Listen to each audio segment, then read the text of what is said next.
Inizia proprio adesso il match tra Alcamo e appunto Sport Palermo.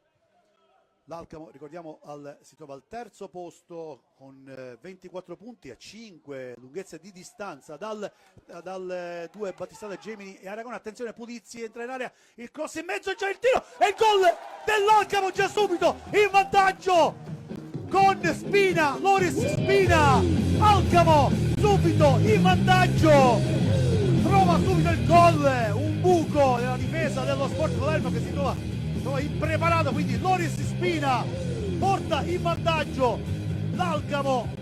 Uzzo Di Giovanni,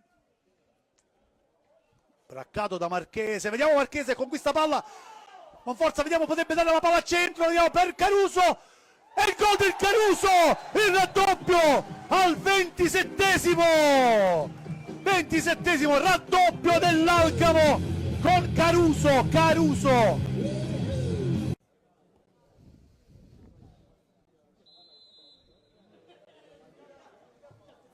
Sul primo palo Tantillo, il gol che però il tentativo è stato di Tantillo, poi il tocco 17. Gol di Tantillo, c'è stato però un tocco credo di un difensore ospite, quindi Alcamo 3 Sport Palermo 0.